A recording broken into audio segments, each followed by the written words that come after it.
4700 বছর আগে সেখানে একটা সম্পূর্ণ মন্দির ছিল, যেখানে প্রায় 5 ফুট দীর্ঘ শিবলিঙ্গ ছিল। আমরা রুদ্রাক্ষ ব্যবহার করে সবাইকে দেখিয়েছিলাম বিভিন্ন জায়গায় এই লিঙ্গের শক্তির আচরণ কেমন আলাদা। একসময় গোটা ইউরোপ জুড়েই এই ধরনের অনেক মন্দির ছিল।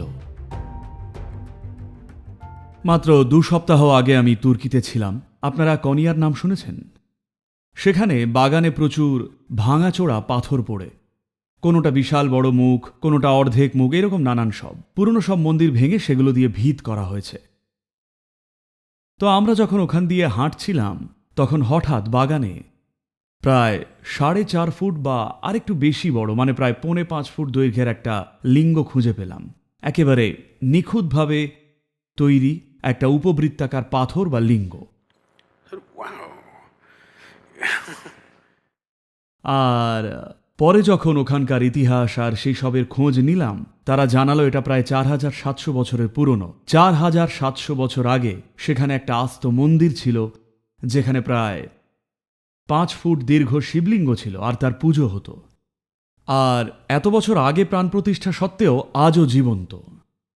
পাথরে একটু ফাটল ধরায় শক্তি কিছুটা বিক্ষিপ্ত, আর আমার সাথে যে 3-4 জন ছিলেন তাদের একটু হাতে কলমে দেখাচ্ছিলাম। লিঙ্গের প্রতিটা বিন্দুতে শক্তির স্পন্দন আলাদা, প্রতিটি আলাদা বিন্দু আলাদাভাবে তৈরি, অপূর্ব একটা সৃষ্টি। মানে যারাই এটা বানিয়েছেন তারা জানতেন কি করছিলেন, কোনো দায়সারা কাজ নয়, একদম সূক্ষ্ম কাজ। 4700 বছর পরেও জীবন্ত, এতদিন বাগানে পুজো ছাড়াই অযত্নে পড়ে, তা সত্ত্বেও জীবিত। যেহেতু কয়েকটা ফাটল ধরেছে তাই পুরো ব্যাপারটাতে কিছুটা বিচ্যুতি হয়েছে, কিন্তু এখনও জীবিত। আমি পরীক্ষা করে দেখালাম, নিজেও অনুভব করলাম। যেহেতু তারা দেখতে পাচ্ছিল না তাই লিঙ্গটার এক এক জায়গায় রুদ্রাক্ষ ধরে দেখালাম কিভাবে আলাদা আলাদা জায়গায় লিঙ্গটা আলাদা আচরণ করছে। আসলে অতীতে এই ধরনের কাজ প্রচুর হয়েছে, কিন্তু যখন খুব, বুঝলেন তো, যখন আমি ঠিক সবাই ভুল এই মনোভাবীরা এলো, তখন এই সব কিছুকে নানানভাবে ধ্বংস করে মাটিতে মিশিয়ে দেওয়া হলো। নয়তো গোটা ইউরোপ জুড়েই এক সময় এমন প্রচুর মন্দির আর প্রাণ প্রতিষ্ঠিত জায়গা ছিল। পূর্ব গোলার্ধে এইসব মন্দিরগুলোকে কখনোই প্রার্থনা স্থল হিসেবে গড়া হতো না। এমনকি আজও ভারতে কোনো মন্দিরে কেউ প্রার্থনা করায় না।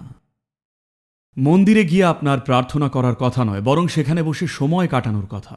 মূল উদ্দেশ্য হলো সেখানে কিছুক্ষণ বসে উপকৃত হওয়া। সব মন্দির এভাবেই বানানো হয়েছিল, কোনো পুরোহিত নেই, কোনো প্রার্থনা নেই।